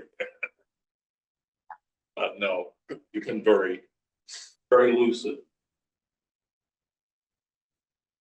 Yeah, we promise to have a lot of tools ready to share. Our communications, as we said, will begin to go out next week. We know how important these tools are to our libraries. And if they have other ideas for things that they think we can provide or do or share to make this process easier, we'll do everything we can to make that possible. Again, my apologies that this situation rolls out the way that it does, but sometimes there are just things that you don't have control over. And so you have to do the best to manage with what you have. And I think our team has done an incredible job of surveying the landscape and trying to figure out exactly the directions that we can go with the help of our partners who've been so helpful in sharing what parts are important to them and what it is that they need to know as well. So the Rails member update is just gonna be this. It's definitely a big part of the agenda. The longest member update record. I mean, I'm not jealous of whoever's gotta run the chat, not that. We'll get a team on that one, I think. Yeah. How about Emily? Yeah. We've got a Rails Minute recording coming up. We've got some other strategies that are part of our normal communication strategies where we'll be addressing this as well. We know how important, a big thing about being at all these conferences lately is we had a lot of opportunity to have personal conversations, and we know that people are, concerned, interested, worried about this. And so we're trying to make sure that we're able to communicate this as clearly as possible. And luckily, I think that's a strength of Rails, is the communication channels that we've built. And we have lots of opportunities to be able to share as much as we can, as soon as we can. Well, and by the 12th, we'll have sent out so much information by then. I mean, I feel like there will probably not be that many questions per se. They just want to hear about it even more. I don't know about that. I'm thinking positively. Any way to add like banner messaging or some kind of messaging within the Boundless app itself? So we have talked to them about that, and it's got to be really short. And the person who normally does that is no longer at Baker and Taylor, but our person who is there is attempting to do that. So if not, the other thing that will be we will let you know in the messaging on Monday, but there is a way that each library can go into their, dashboard and put something I there. do know that when, for example, the Cersei Dynex app stopped functioning, a lot of people didn't see any of our messaging and just were finding out because they're tapping on it on the phone, nothing's happening. So Yeah. The first draft that Anna and I did for the app message, I think we get 130 characters and it was 500. So, it was very, very brief. It's only a tweet. Right? It's only gonna be less than a tweet. Yeah. Yes. call your library. That's all you need to say. That is the end. Yes. Yeah. Well, I do think that it is such a testament to the strength of the staff on Rails.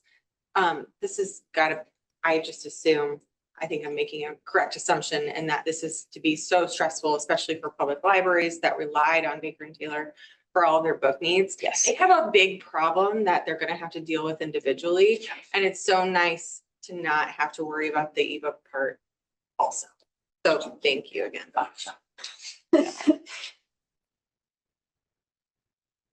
Oh, not jealous. Just want to make sure everyone has had an opportunity to ask questions. I don't have a question, but I will, coming from California Libraries, where they had been working through the state library to bring the Palace project. I think there were a number of libraries who jumped on and piloted it and were really pleased, right? It might be even helpful if there's an opportunity to have some libraries that are already on Palace participate in like a conversation so that libraries here in Illinois could hear from them on what their experiences were. Okay. like. It's a great idea. Great idea.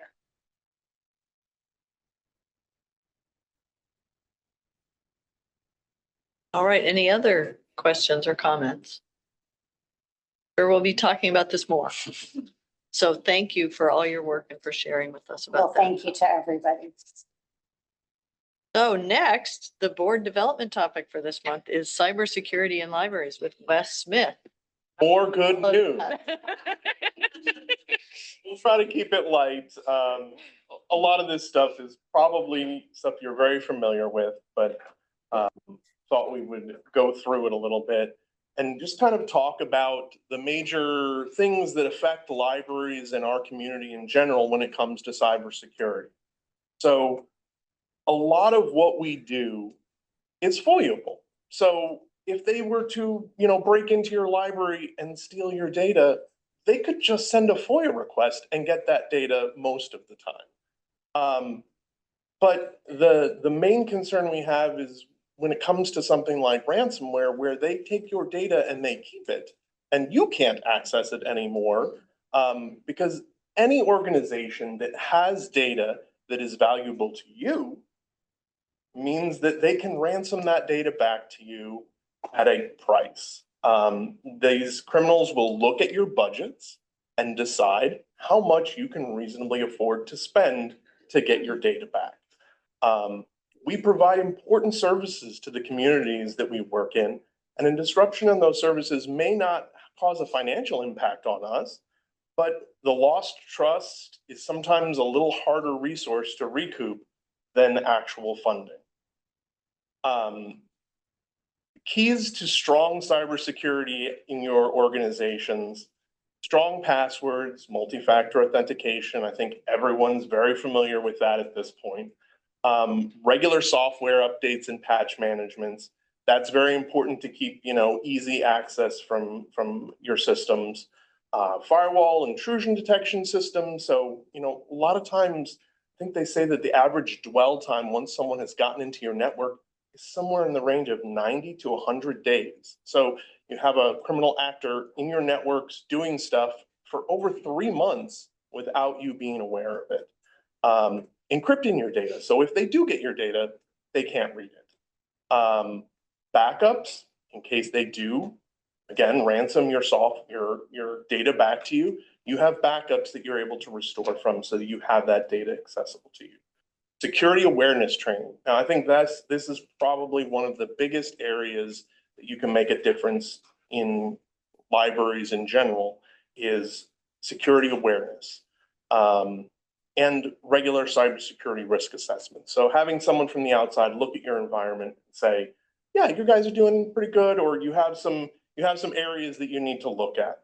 The security awareness and training, libraries are very nice.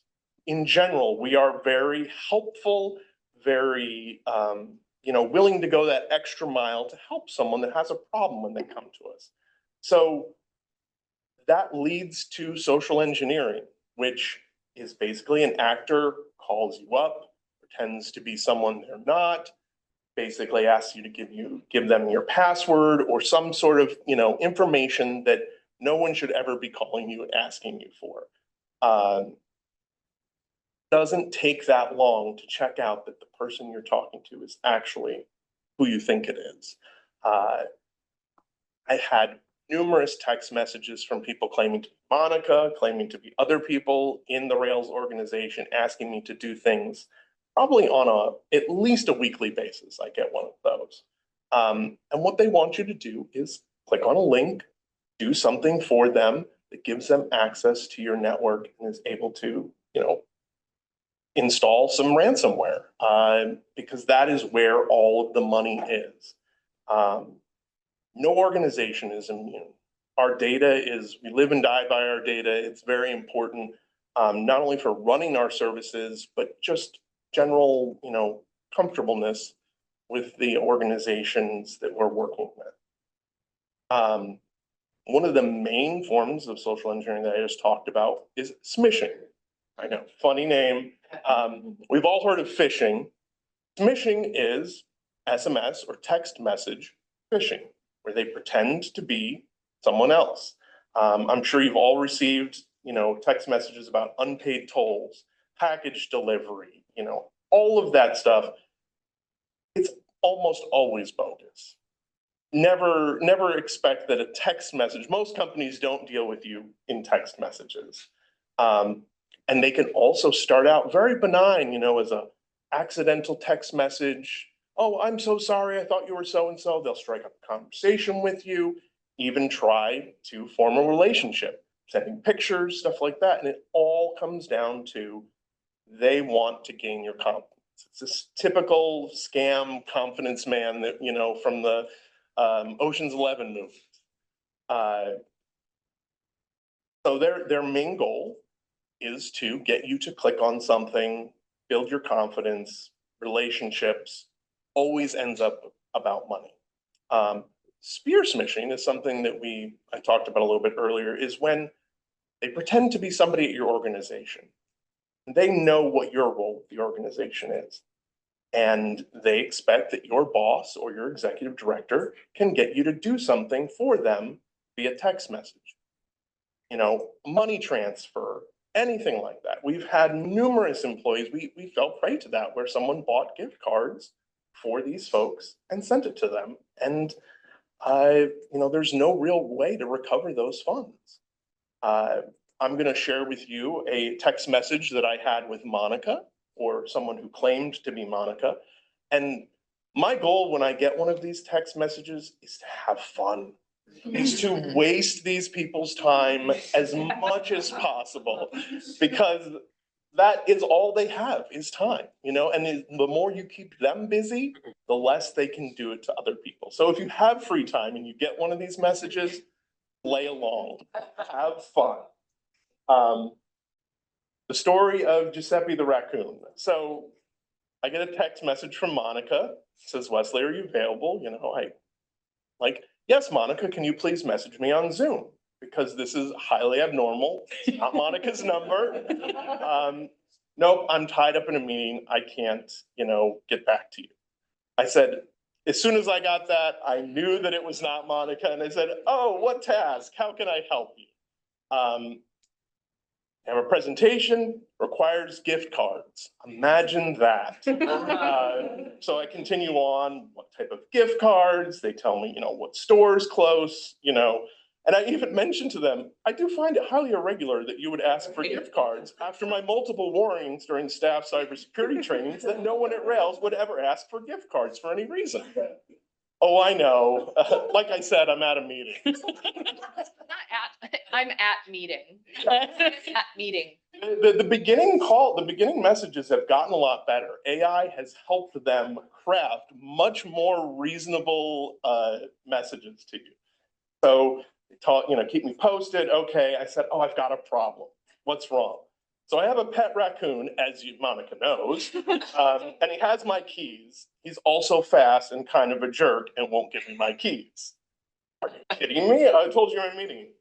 Well, I wish, you know, and it just continued on, you know, I pretended that Monica raised raccoons and she knows how they can be and how difficult it is.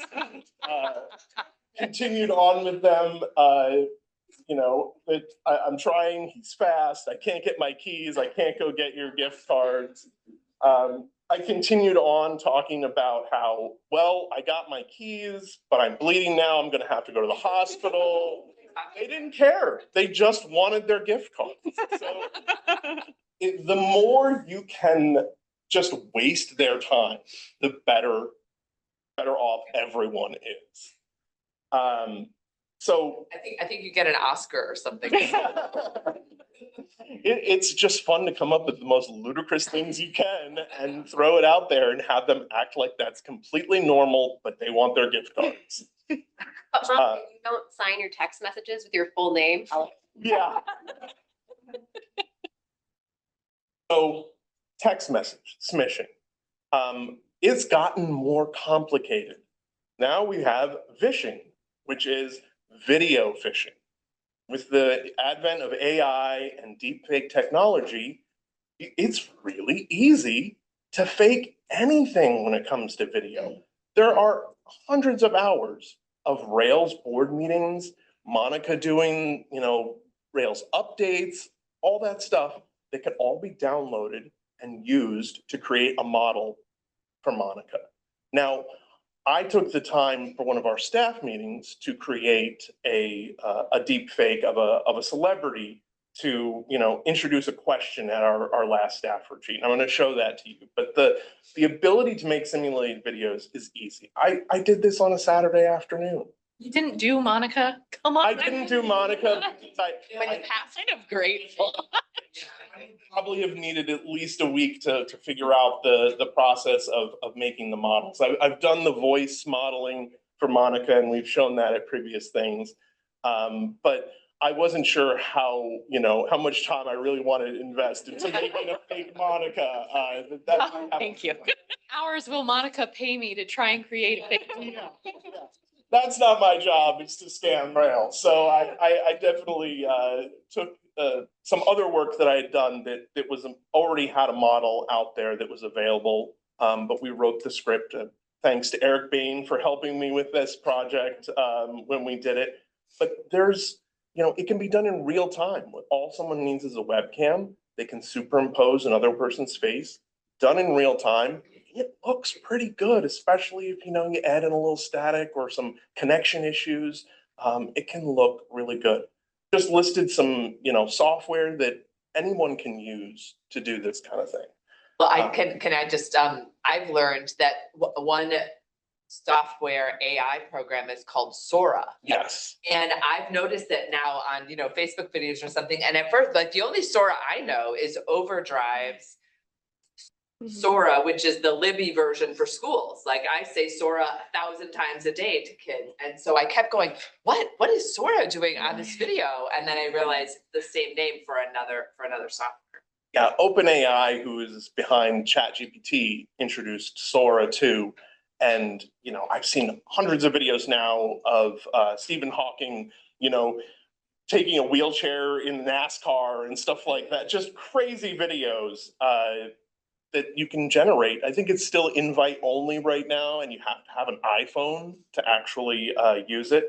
But this is a video that I created in a couple of hours of Patrick Stewart in his prime, asking a question at our last Rails event. So I just thought I would share it with you just to get an idea of the quality. Hello, Rails. Hello, Rails. I'm Patrick Stewart, and I've been asked to present the final frontier of your staff trivia game. But before I do that, a personal comment. In my hometown, the library was my refuge. The people I met there would change my life for the better. And I know that libraries everywhere have done the same for others. So thank you for your support of libraries during these uncertain times. And now for something completely different. Your final trivia question. We did a Jeopardy Which style. of the displayed combinations matches the design of the Domino's Pizza logo? I'll repeat it. Which of the displayed combinations matches the design of the Domino's Pizza logo? You have 90 seconds to submit your answer. On my mark, engage. Good luck. And cheers, Rails. So obviously that's not Patrick Stewart. We did not hire him for our staff in-service day. And he is much younger in this video. So it was, I'd say total time of actually like rendering the video was like 20 minutes. It took more time to film it and get the script down and all of that than it did to actually make the video. So do not trust video calls, phone calls, text messages. Take that extra step, communicate with who you think you are talking to via a channel that you know is secure, either through their actual phone number, in person, something like that, because it definitely is something that you could, by accident, they're getting very good at this. So be cautious and ask questions of people. Try not to be, it's very hard for us not to be helpful, and I understand that. But sometimes you have to be just a little skeptical of someone who seems very nice and very friendly over communications channels. Okay, any questions? Go ahead. I had an ad, we are too nice. I had an admin who, thank God she called me home because she was like, "I'm gonna send those gift cards for you." And I was like, no, that's not me. So thank goodness she had the forethought to at least pick up the phone and actually call me to make sure to confirm. But yeah, I think it's very easy for someone who's unsuspecting, and we are nice at the library. We want to try and be helpful. So yes. And they scrape our webpage and they know when we hire someone. And they will target the new person almost instantly, like on your first day. You know, we've got impersonation filtering and stuff like that, in our spam filtering, but they will get around it sometimes, and someone new will be like, at least once a week I get someone, I don't think that Monica's asking for gift cards, is she? And like, no, she's never going to ask for gift cards. Well, I appreciate you adding humor to this topic. Yeah, it can be a little scary, and I'm definitely not trying to scare anybody with the amount of technology, but everyone should just be very skeptical, because sometimes seeing is not believing anymore. Well, and sometimes they say something that worries you, that like my husband got a text that said, "Are you married to Megan Gove? Because she's having an affair with my baby daddy's fiance, blah, blah, blah." Oh, wow. It was like, what? So there's. He handled it well. He did. He was like, look at this. He goes, "You have an affair with her fiance's baby daddy's." It had like so many adjectives in it. It didn't even like come out to really make sense. Darn. I was like, oh, I was like, God, oh my God, but I mean, those are weird, scary things, it was my, I hope you're not married to Megan Gove, to my husband's number. Like that's, so yeah, you have to be very vigilant about, especially, and that's where they're aiming for older people. It's where they're like, this is, your great niece and I'm in jail, or, or I need a money order, or, those are the ones. Medicaid. We have people come into the library, patrons come into the library, like, "Can you help me with this?" And we're like, "Yes, block it and delete it." Because yeah, there's a lot of scary things that they'll say. The new method is Medicare. They have robo dials going constantly. At some point I was getting like 4 or 5 a day asking if I was on Medicare, because they know if you're on Medicare, you're likely older. They're going to be. Well, and all the changes that are coming in the next year. So it's like on They're everybody's already mind. stressed. Yeah. Yeah. So. Yeah. So thank you. Anyway, and I love your socks. Oh, thank you. I think our IT department's job of staying abreast of security, and Wes always does a great job of presenting for our board every year. But one of the reasons why it's really important to us to do this every year is because every year, at least one board member is getting a stray message around things like this. And for the same reasons that Wes said, I know some of you here at this table have gotten them. And so it's just really important to keep aware of this. I think the other thing is, as Wes has said, it's just getting better all the time. And AI image, I used to think I was so good at spotting AI. And there's been a couple of videos that have made the rounds, just in social media this year, where I didn't realize right away that it was created by AI until, I don't know if any of you saw the bunnies jumping on the trampoline, that it was out earlier this year. So we're going to have to continue as a governing board, as a staff, as a, library community that's focused on misinformation and disinformation, on continuing to be aware of these trends. And I really want to thank you for continuing to educate us on this. Absolutely. It's scary, but fun. You just have to remain skeptical of everything, which I think is a good attitude. Thinking skills are called skills for a reason. You have to keep, brushing up. Would you be willing to do a presentation at Prairie Cat on the same? Oh, sure. Absolutely. Yeah. Yeah, something. Yeah. I mean, there's a lot. I mean, And I will also add, as someone who was at a city that had a cyber attack, they planted the virus 6 months before they did. Oh, yeah. Yeah, they figure out any sort of, the 3 months is spent seeing if they can get to your backups, see if they can get to where your data is safe, so that they can also take that away from you as well. Because ransomware does not work if you have separate piece of area that your data is all safe and they can't get to it because you can just wipe everything and restore it fresh. Although after they've also spent 3 months in your system, your backups may also have their access as well. So it behooves them to wait as long as possible before spring.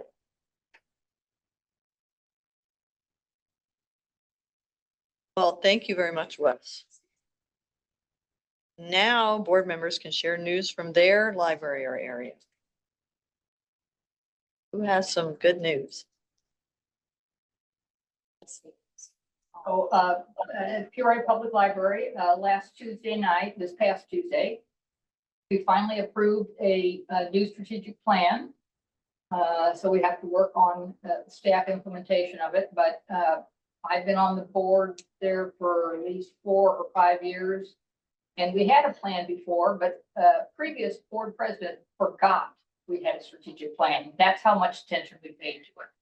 So this one will be. Very good. Congratulations. Also from East Peoria, the Dunlap Public Library has a new director, pleased to announce, Amy Edgar. She's been working 6 years at the Dunlap Public Library and in charge of youth programs, done an excellent job with that. Now she's director. We also received the last board meeting, a $2,500 gift to our staff in terms of buying new material from our Friends organization. And this is the third gift they've given us within the past year.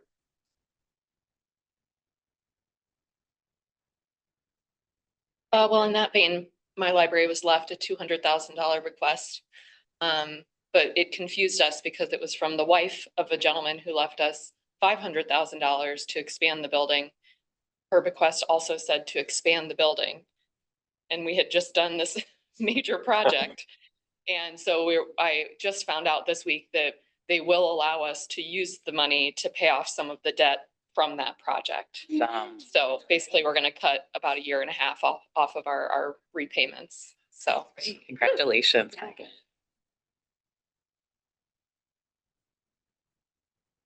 All right. So our next meeting will be held on Friday, November 21st at 1 p.m. at the Galesburg Public Library. Please complete the attendance survey you will receive after this meeting to let Stacy know where you will attend the November meeting, and hotel accommodation is available to all board members.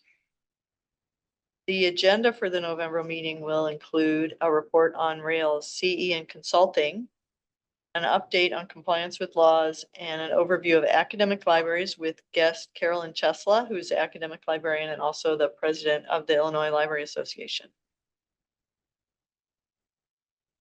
So thank you all for your attendance today and have a nice weekend. And I'm adjourning this meeting at 3:01 p.m.